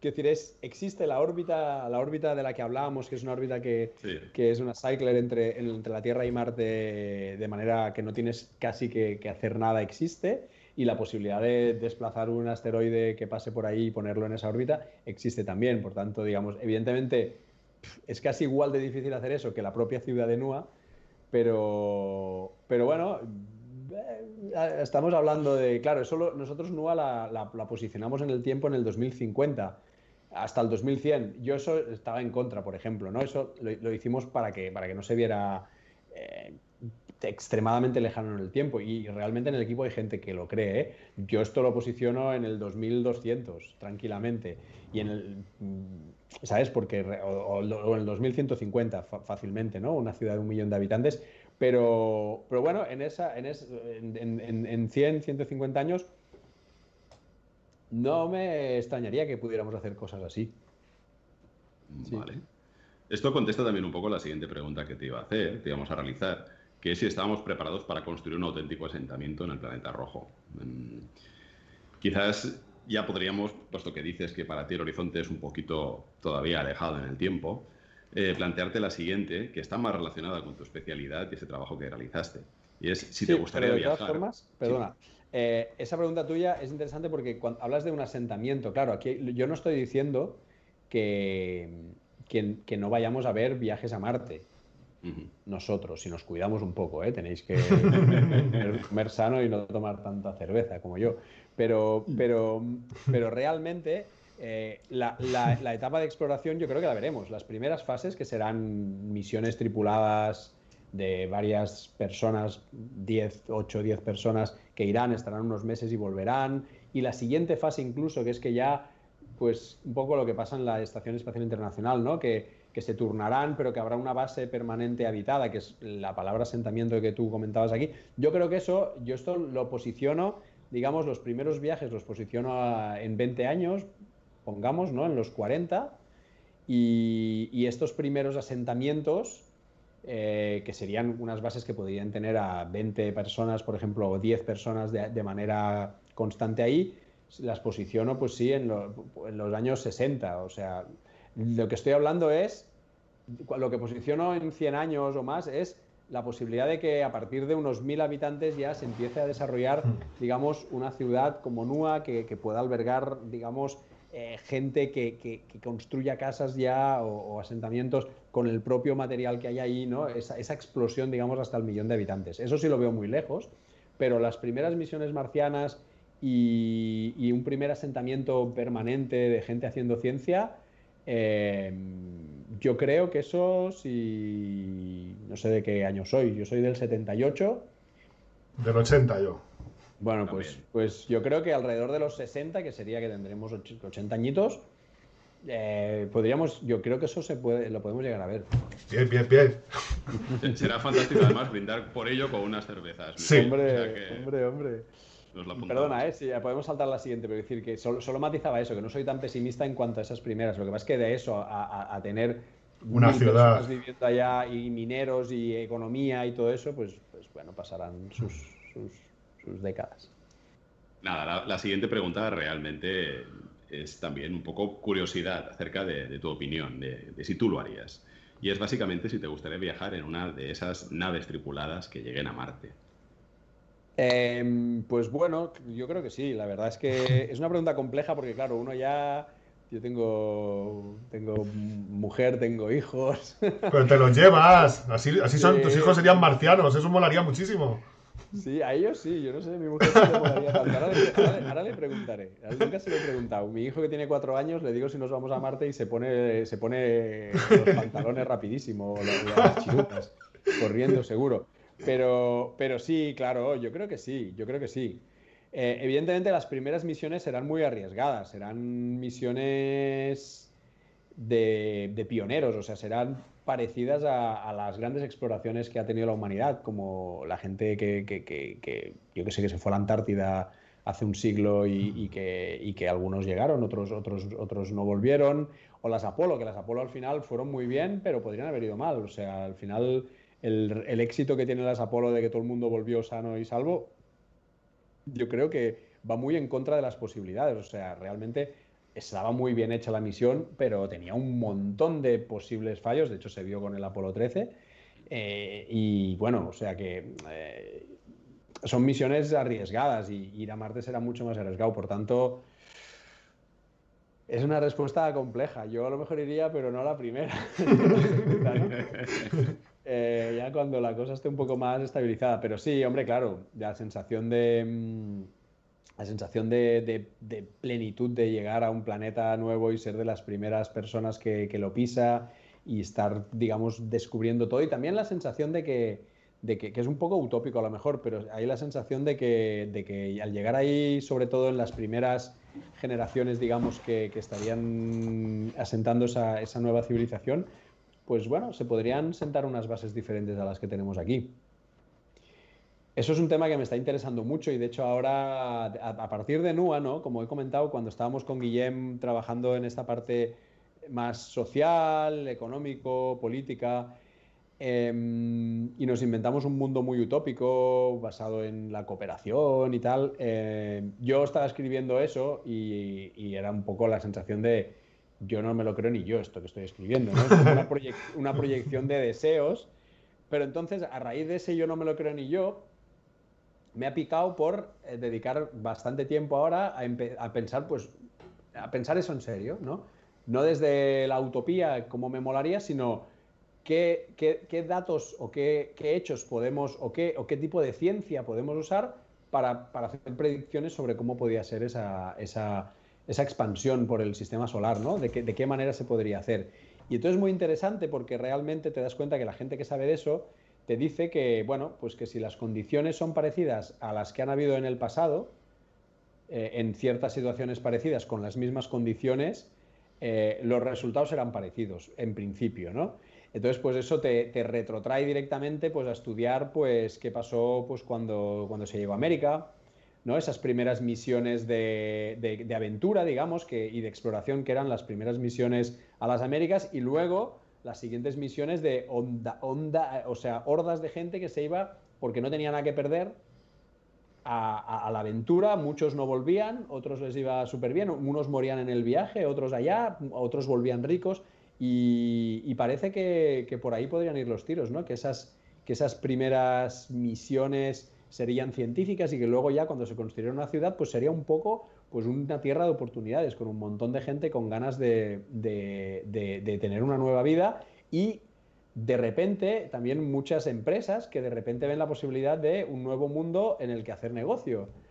Entonces, ¿de quién es Marte? Puedes llegar allá y empezar a hacer explotación minera, puedes usar Marte como puerto franco para irte a un asteroide y empezar a hacer explotación de recursos. Entonces, eso es muy interesante. Entonces, ahí te vas a la Antártida, por ejemplo, y dices, hostia, la Antártida, ¿por qué no está siendo explotada ahora mismo a nivel de recursos? Porque hay muchísimos, hay mucho petróleo en la Antártida. Pues porque hay regulación, hay leyes que lo prohíben, ¿no? El Tratado Antártico. Pero en cambio en el Ártico no está tan protegido y está siendo explotado. Entonces, empiezas a darte cuenta que la ley espacial en este caso será crucial. Hay un montón de temas que vienen más de las ciencias sociales que me flipan y ahora estoy como súper empeliculado con eso. Qué bueno. Pues es interesantísimo, ¿eh? Todo eso que nos dices, además, porque nosotros también lo pensamos mucho eso.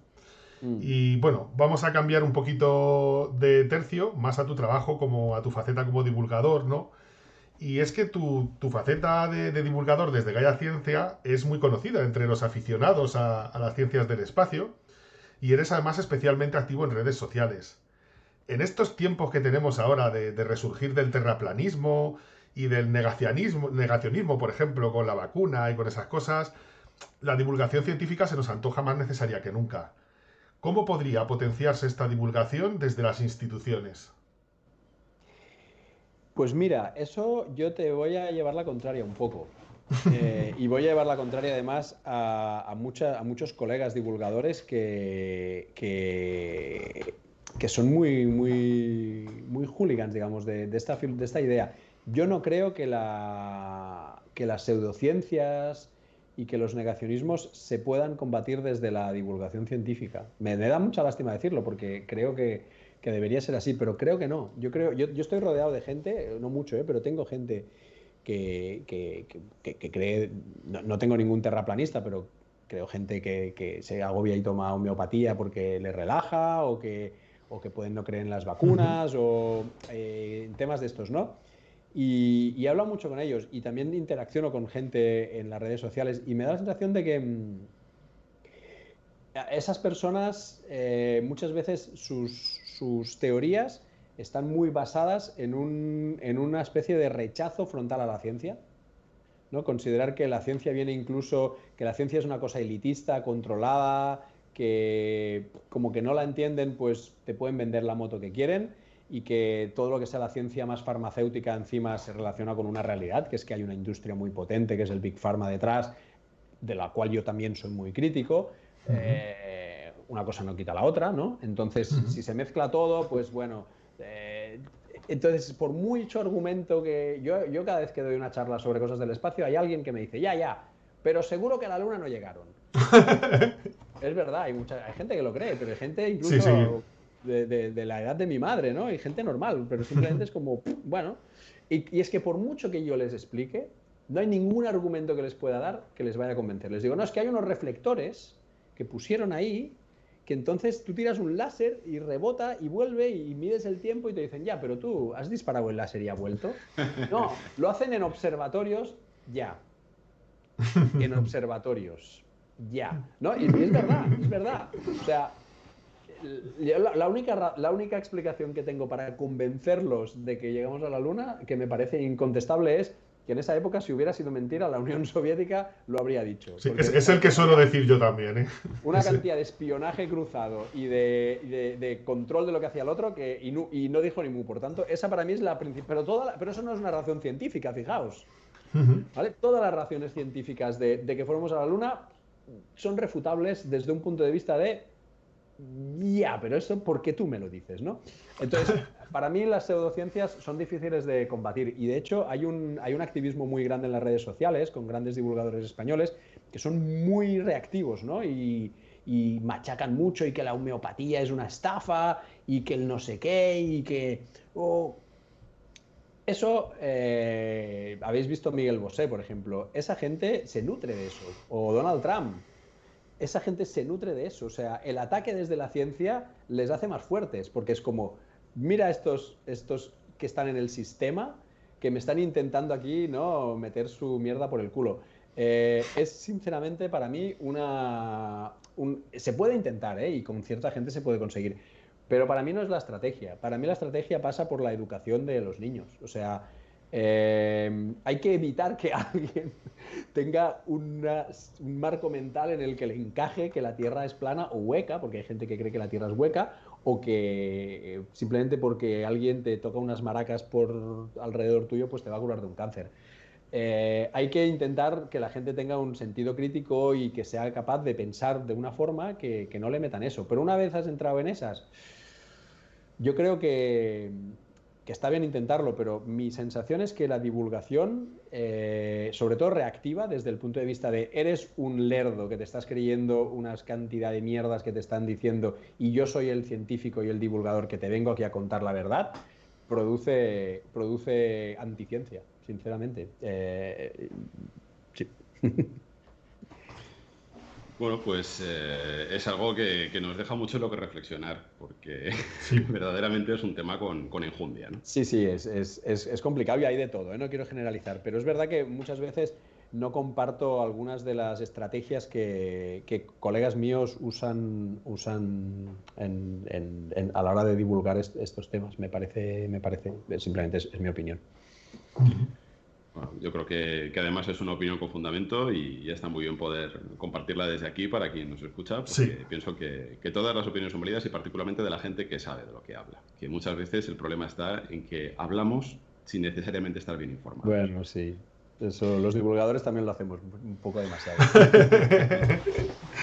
Pues mira, hablando de divulgación y precisamente por la importancia que dabas a la divulgación en la infancia, cosa que desde aquí también compartimos porque al fin y al cabo pensamos que los niños son el futuro y son precisamente quienes recogerán el testigo de lo que con mayor o menor fortuna hagamos nosotros.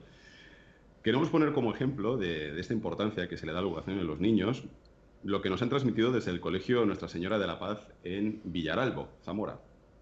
Y se toman ese interés muy particularmente sus profesores por este tema, de manera que nos han pedido que te traslademos algunas preguntas que a sus alumnos les gustaría hacerte. Si te parece bien, pues vamos a pasar a hacerte algunas preguntitas que nos envían estos amigos. Y bueno, pues como responderlas daría para una entrevista entera, Miquel, vamos a intentar que sean un poco más, Sí, más breves, perdón, más que escogidas. me enrollo mucho, así que seré más sintético.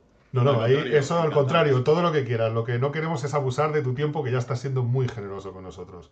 Pero por nosotros te puedes enrollar todo lo que quieras, solo faltaría, vamos. Entonces, pues vamos a hacer quizás menos preguntas de las que nos enviaron nuestros amigos del Colegio Nuestra Señora de la Paz, pero ahí van estas preguntas para que tú las contestes con todo el tiempo y en la manera que prefieras. Desde la clase de cuarto de primaria te preguntan, ¿cómo decidiste convertirte en lo que hoy eres? ¿Y por qué te has dedicado a ello? Pues yo diría que la palabra clave es curiosidad. Tengo la sensación de que para mí una cosa que me ha guiado mucho en mi día a día desde muy niño, pues es ganas de entender. Yo era los niños son muy de por qué, pero yo se ve que era mucho más aún, era extraordinariamente pesado, según mis padres. Entonces, pues ese por qué, ¿no?, el intentar entender, pues es una de las cosas que hizo que en su momento pues me interesara por la ciencia, pero no solo la ciencia, yo creo que también yo rompo un poco esa barrera que hay entre las ciencias y las letras, ¿no?, que a veces nos obligan desde que nos hacen elegir con 14, 15 años. A mí me gusta mucho también preguntarme por qué desde las ciencias sociales, ¿no? Pero bueno, eso me llevó a la física. La física para mí es la gran disciplina que intenta responder por qué, ¿no? Es intenta entender el funcionamiento global del universo, desde el micro hasta el macro, ¿no? Entonces yo por eso me fui a estudiar física. Luego de acabar física, pues de alguna forma me di cuenta que el tema del espacio, eso me interesaba y por eso acabé haciendo ingeniería aeroespacial. Y al final, pues me ha llevado un poco una cosa a la otra. Pero yo creo que con mi curiosidad podría haber acabado haciendo investigación en otras cosas. O sea, podría haber acabado haciendo... O sea, no era un flipado yo de las naves espaciales de niño. Me gustaban las naves espaciales, pero me molaba también pues la cuántica, lo que escuchaba de cuántica. Es decir, en general era curioso de manera... No era el típico niño... Yo tengo alumnos, ¿no?, que ya llegan y dicen, no, es que yo desde que tengo 5 años sé que quiero ser astronauta o hacer cohetes. En mi caso era más como...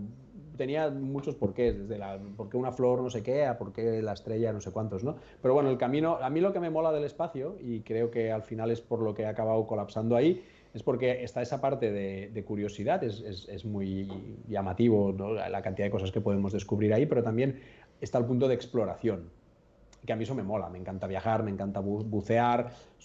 La exploración es una cosa que me tira mucho, entre comillas, el riesgo, ¿no?, que evidentemente yo no estoy yendo a Marte, pero bueno, sí que estás ya en un mundo, estás como bueno, mezclando esa idea de ciencia, exploración, y eso me mola mucho.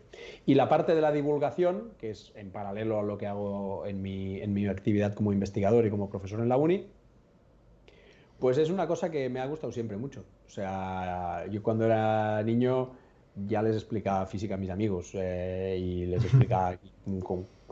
Yo no me acuerdo mucho, tengo muy mala memoria para esto, pero tengo amigos que me dicen, no, es que íbamos a tu casa y cogías libros y hacías planos inclinados y te ponías ahí tareas y cosas así. Qué bueno. Y hostia, en una tarde entendíamos, ¿no?, todo el examen que teníamos el día siguiente.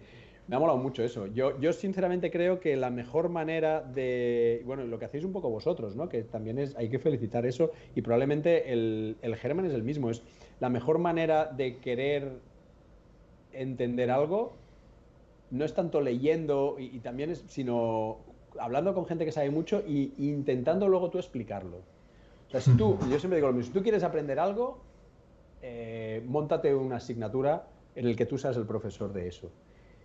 Y te aseguro que a lo mejor el primer año no, pero el segundo o el tercer año te habrás convertido en un experto, ¿no? Porque explicar algo y ser capaz de explicarlo, para explicar algo repitiendo lo que has leído es muy fácil. Pero ahí te van a pillar. Si tienes alumnos mínimamente listos, a la segunda clase te van a hacer una pregunta que no estaba en el libro y vas a decir, pues me lo mañana. Y al año siguiente eso ya no te van a pillar por ahí porque ya lo habrás pensado. Y acabas construyendo. Entonces, a mí me gusta mucho explicar porque para mí es una forma muy buena también de aprender con más profundidad las cosas. Pues nos preguntaban también sobre la colonización de Marte, pero creo que acerca del año. Pero creo que de esto más o menos nos has dado una estimación antes. Sí. Entonces, si te parece, Darío, podríamos pasar quizás a las preguntas de los más pequeños. Sí, sí. Que me parece están bien. Más relacionadas con la siguiente parte. Es que además los más pequeños también tienen mucha curiosidad, con estas cosas. Sí. Los más pequeños son los mejores en eso. Sí, así es. Bueno, en este caso, Alejandra, de tercero de educación infantil, quería preguntarte, y a mí me encanta su pregunta, todo se ha dicho, ¿por qué el espacio es oscuro si está allí el sol? Maravillosa, claro, la pregunta. Sí, es una pregunta muy interesante. La respuesta en realidad es relativamente sencilla. Si miráis una foto del Sol desde el espacio, ¿no?, que eso se puede ver a través de fotos que se han hecho desde la Estación Espacial Internacional, por ejemplo, incluso podéis ir a YouTube y buscar amanecer desde la ISS. ¿Ponéis eso? O si lo ponéis en inglés mejor, porque saldrán cosas más chulas, ¿no? Sunrise o Sunset, ISS. Veréis unos vídeos espectaculares de cómo desde la Estación Espacial Internacional el Sol desaparece, ¿no?, y entonces la Tierra pasa de estar toda iluminada a unas luces súper chulas y entonces se hace invisible, ¿no? Bueno, lo que veréis es que el Sol en el espacio es un puntito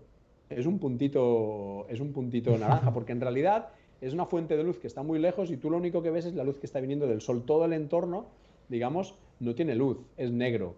Nosotros estamos acostumbrados a pensar que el Sol lo ilumina todo porque en la Tierra, cuando miramos desde la Tierra, la luz del Sol se encuentra con una cosa intermedia que es la atmósfera, y la atmósfera lo que hace es coger esa luz, difractarla, la absorbe, la vuelve a emitir. Entonces, al final, la luz del Sol, digamos, al llegar a la atmósfera, se distribuye a lo largo de toda la atmósfera y eso hace que nosotros, pues el Sol esté totalmente iluminando nuestro cielo. Pero en realidad, la que sales de la atmósfera y el Sol te llega directo, la luz del Sol, sin pasar por un medio como la atmósfera, en realidad, la única luz que te llega del Sol es la que viene directa de allá. Entonces todo lo otro, pues en realidad pues no tiene luz del sol. Es un poco la explicación que se me ocurre. Sin embargo, tengo que decir, ¿cómo se llama la chica? Alejandra. Alejandra, sí. Alejandra, lo que estás preguntando se parece mucho a una cosa mucho más profunda, que tiene un nombre incluso, que se llama la paradoja de Olbers, que es básicamente una pregunta que es, vale, Alejandra me podría decir con su vocecita de niña pequeñita, vale, me lo creo, pero entonces, dado que no solo tenemos el sol en el cielo, sino que tenemos un porronaco de estrellas, y todas estas estrellas están brillando y están unas más lejos o unas más cercas, pero hay tantas que hay estrellas allá donde miremos, en realidad, ¿por qué de noche el cielo no está totalmente iluminado?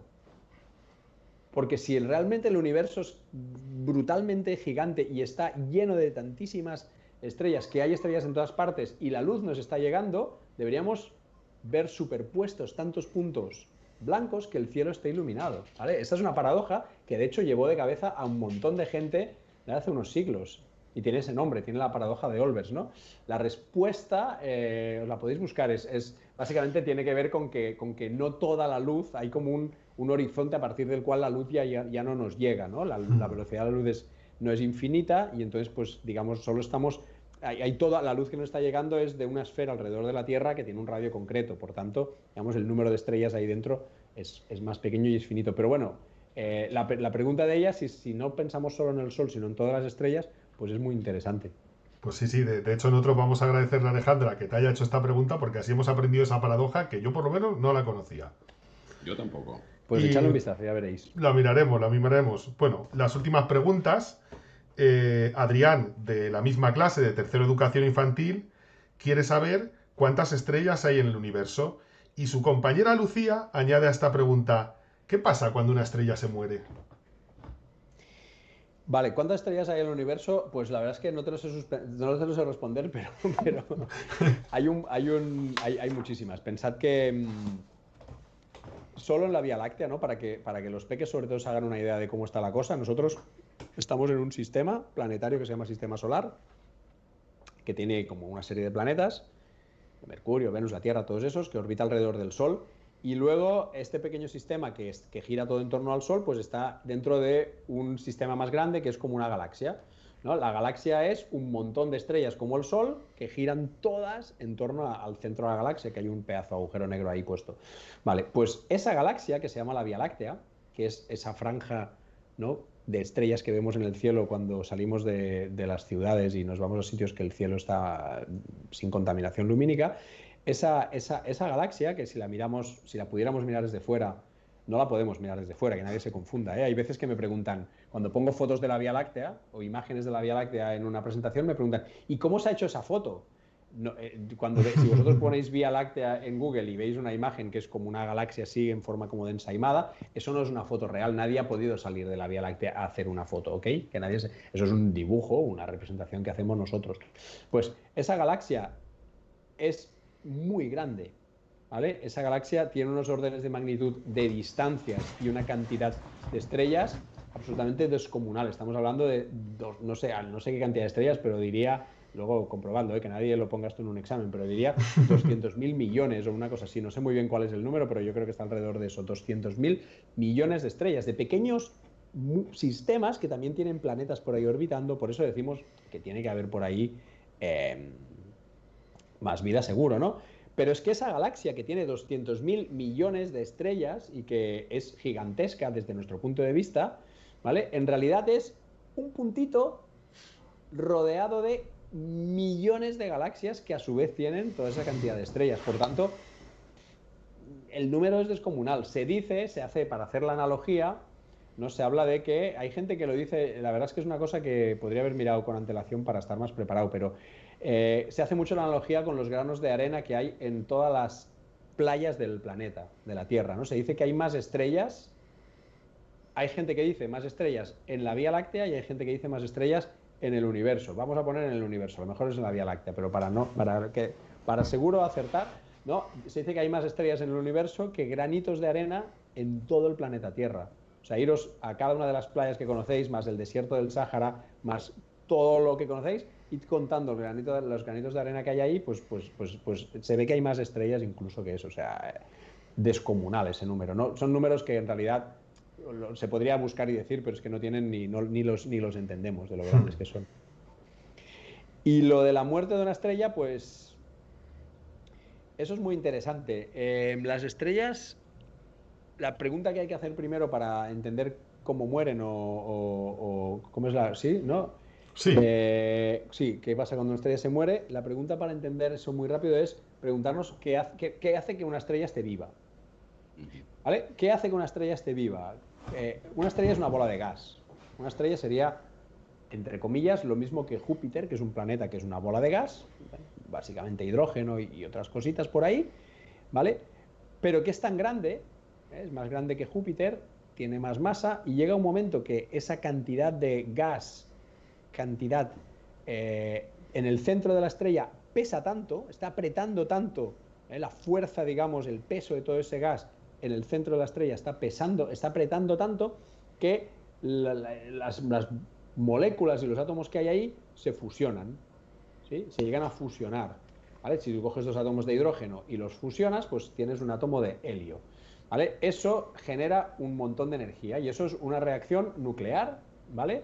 Que nosotros no sabemos hacer en la Tierra, porque esta reacción nuclear se llama de fusión, en la que tú fusionas dos átomos pequeñitos en uno más grande, ¿vale? Nosotros en la Tierra las reacciones nucleares que sabemos es lo contrario, coger átomos muy grandes y romperlos, que se llaman de fisión, ¿vale? Pero los soles son reactores nucleares de fusión que lo que hacen es eso, tienen muchísimo hidrógeno, empiezan a fusionarse los átomos de hidrógeno, forman helio y a partir del helio pues van formando litio y otras cosas. Eso es lo que mantiene viva una estrella. ¿Por qué? Pues porque de ahí se emite mucho calor y toda esa energía lo que hace es de alguna forma que todo lo que hay dentro de la estrella, del Sol, intente salir para afuera.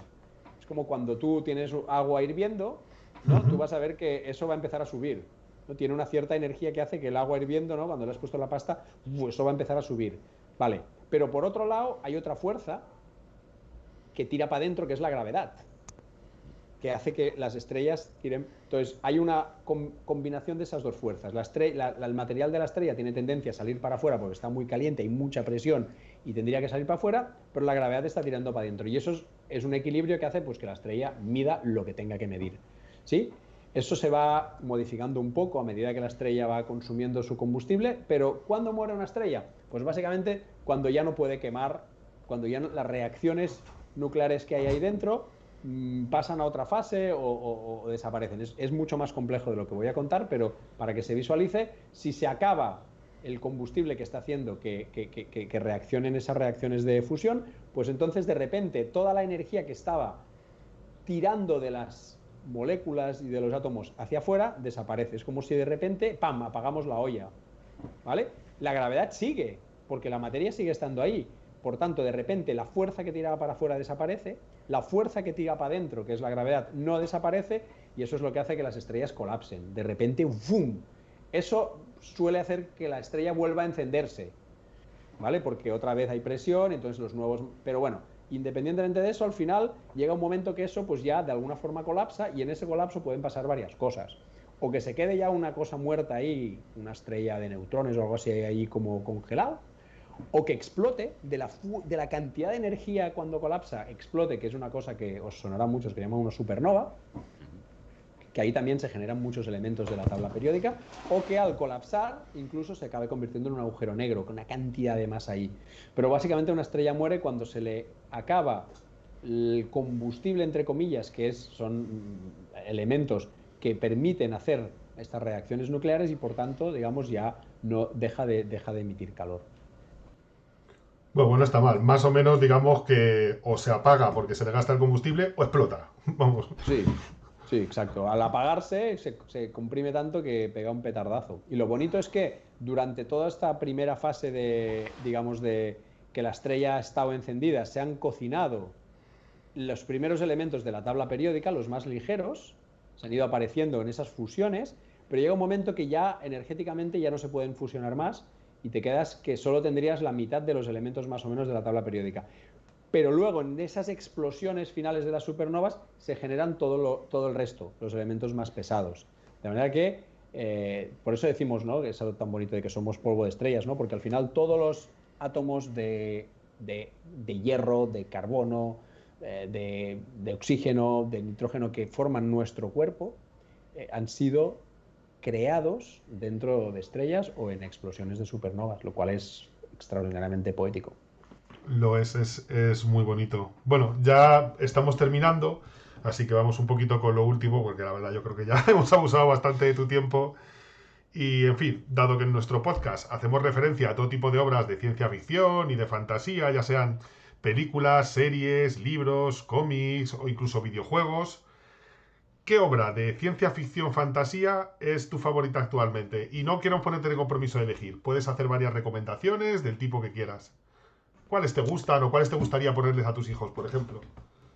Ay, yo me muero de ganas de ponerle muchas, pero tiene 4 años y aún no está. Alguna vez lo he intentado y no le saco de los Minions, pero bueno. Eh, no, a ver, a mí ahora mismo estoy precisamente por lo que estaba comentando de mi interés también en esta parte más de entender cómo podía ser la parte más social de nuestra expansión por el sistema solar. Estoy intentando evitar la palabra colonización del sistema solar porque la palabra colonización ya nos pone un marco semántico muy concreto, ¿no?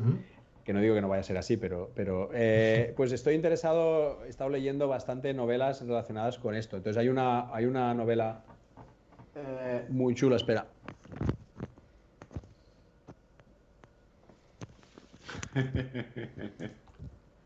Perdónate, es que me he movido para coger un libro. Hay una trilogía fundamental en todo esto, que es la de Kim Stanley Robinson, que es la trilogía de Marte, ¿no? Marte rojo, Marte azul y Marte verde, o verde y azul, creo que es azul y verde, que es muy interesante, sobre todo el rojo, porque habla precisamente de esas primeras misiones y de cómo se va transformando a medida que hay intereses ya privados y todo eso. Y creo que realmente, no sé si lo habéis leído, por aquí veo que asentís, o sea, es una novela que para mí pone un marco a nivel social muy bien fundamentado y creo que me parece interesante y me ha servido para reflexionar bastante sobre el tema.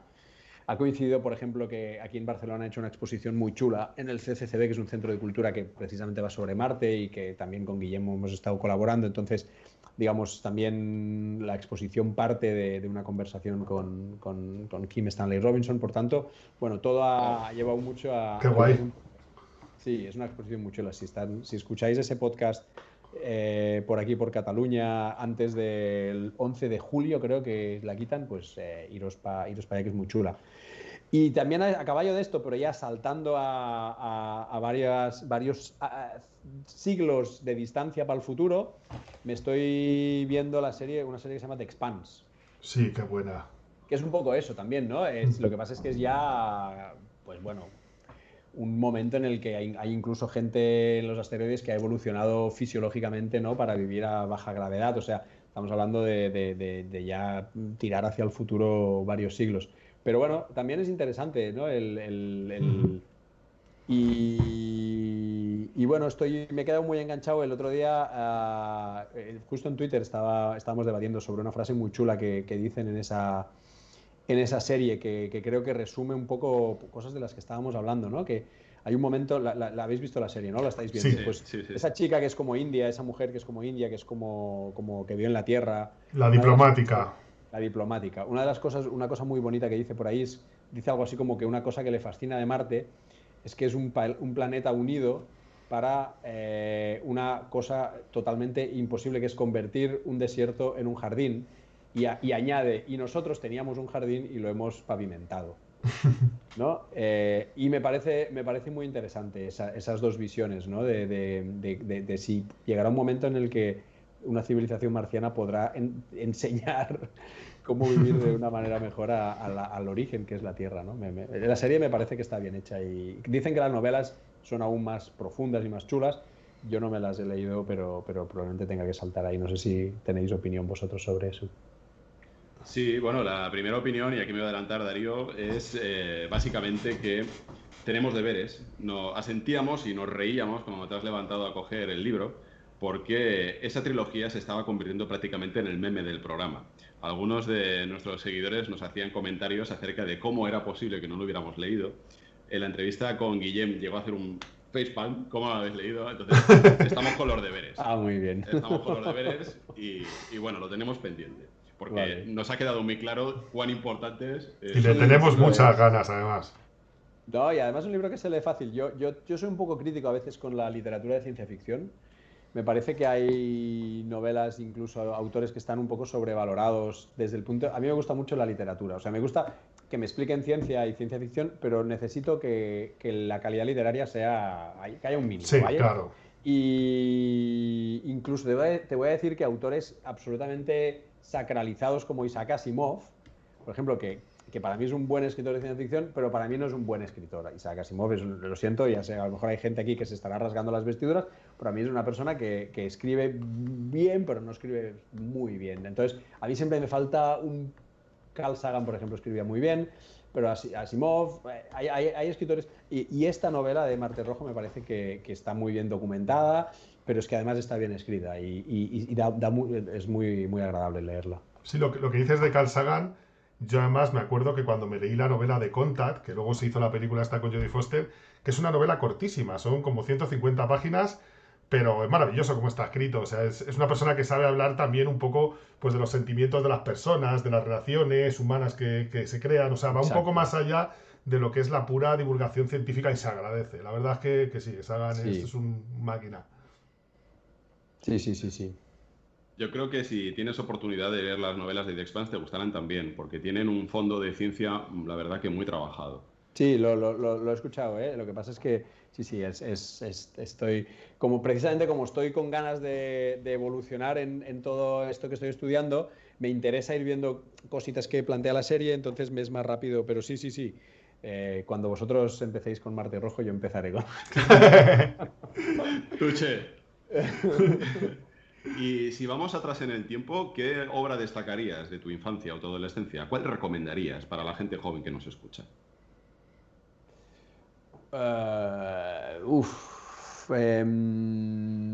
No sé qué decirte. Yo soy muy fan de los viajes en el tiempo, Vale. como ciencia ficción, además de todas las complicaciones o sea, de la diferencia de manera de interpretar un viaje en el tiempo de Regreso al Futuro o de 12 monos, ¿no? ¿Sabes? Como, pues puedes cambiar las cosas o Terminator 2, ¿no? Entonces a mí eso de niño me fascinaba, me interesaba mucho más que los viajes por el universo y todo eso. Era como algo que me... Además, imaginaos, ¿no? O sea, yo si me dicen, ¿qué eliges? ¿Ir a Marte o poder viajar en el tiempo? Yo, por mucho que me dedique a ir a Marte, yo voto viajar en el tiempo, seguro. ¿Qué Wow. pasará? ¿Cómo será el mundo aquí 100 años o cómo fue hace 200, ¿no? Entonces, yo era muy fan de todo lo que tenía que ver con viajes en el tiempo y la saga de Regreso al Futuro y todo eso me molaba mucho. Pero no sé. Yo nunca he sido súper trekkie y Star Wars sí, pero para mí Star Wars ha envejecido, no sé, ahora iré viendo ahora cuando crezca mi pequeñajo. Pero sí, ya te digo, así lo primero que me viene es pues los regresos al futuro y estas cosas. Qué grande Regreso al Futuro. A mí es uno de mis así sagas de películas favoritas. Es que son además tan divertidas, no sé. Claro, está muy bien hecho. Luego es verdad que si te empiezas a paranoiar como en el tema del viaje en futuro en sí, te das cuenta que o sea, que hace aguas por todos lados. Sí, Las películas, o sea, que es la manera, la visión más simple, digamos, de un posible viaje al futuro. Pero sí, es muy chula, hombre. Y el DeLorean y no sé. Sí. Pues es realmente fascinante. El tema de los viajes en el tiempo es una de los temas que también ha hecho correr ríos de tinta y Total. es increíble el desarrollo que tiene en todo tipo de soportes, además, cómic, cine, literatura, de todo. Pero de alguna manera no queríamos, en fin, que seguimos hablando todo lo que tú quieras, pero no queríamos que se nos quedara en el tintero de esos ríos de tinta el hacerte una pregunta que imaginamos que como divulgador y científico te habrán hecho en más de una ocasión. Quizás es menos divertida que el asunto del que estábamos hablando, pero consideramos que es particularmente importante por tu profesión. Y es, ¿qué consejos le darías a un estudiante que en un futuro quiera trabajar profesionalmente en un campo tan apasionante como el de la exploración espacial?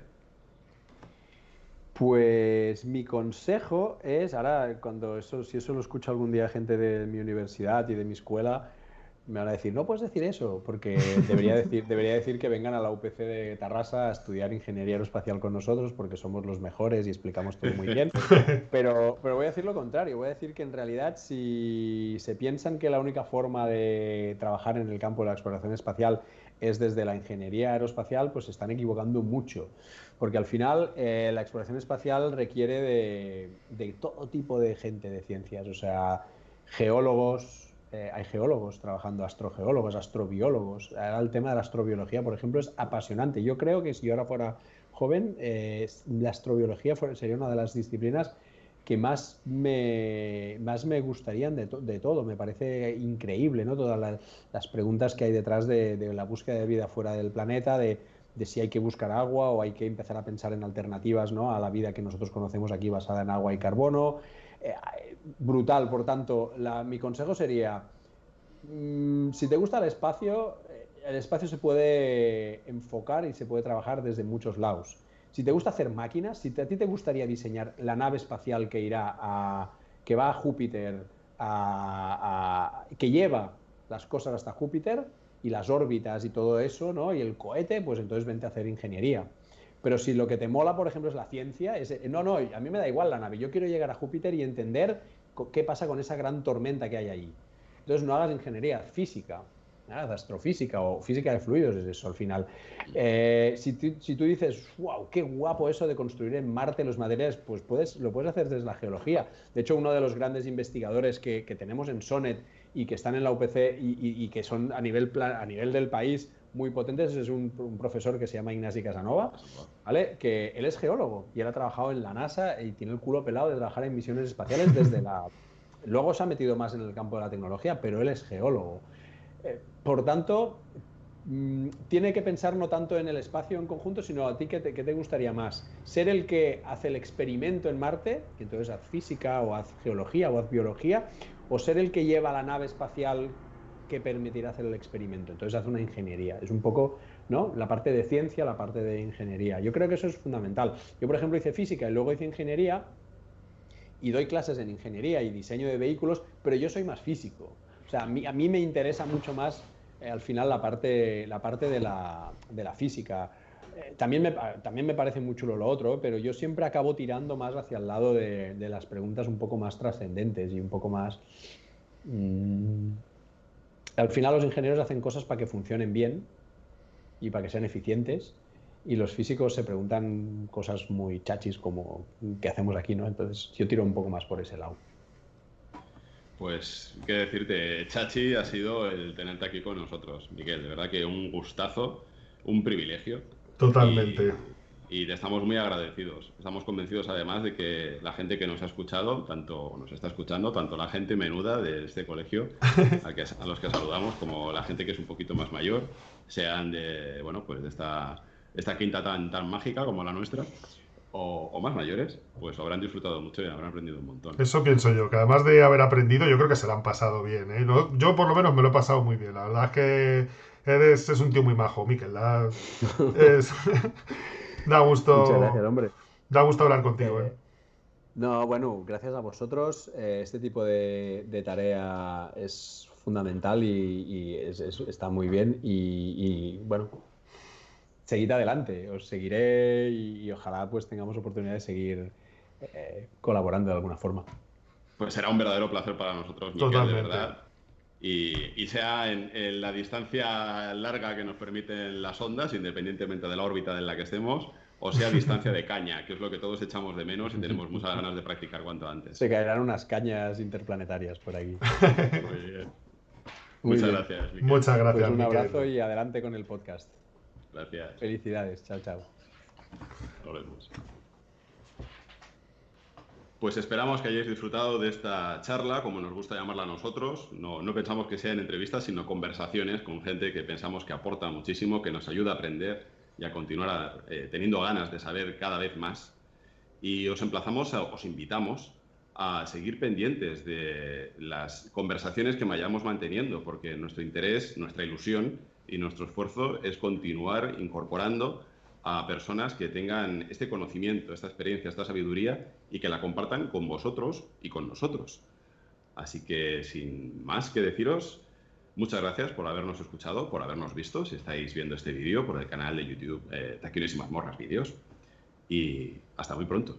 Gracias. Muchas gracias por todo, y yo quiero añadir a lo que ha dicho Israel, que ya que estáis viéndolo y que lo estáis pasando bien con nosotros, si podéis darle me gusta y a suscribiros, que no cuesta nada y a nosotros nos ayuda muchísimo. Efectivamente. Ese like nos hace mucha ilusión y nos ayuda a saber si acertamos. Así que, por favor, no dejéis de hacerlo. Y cualquier comentario siempre bienvenido. Gracias.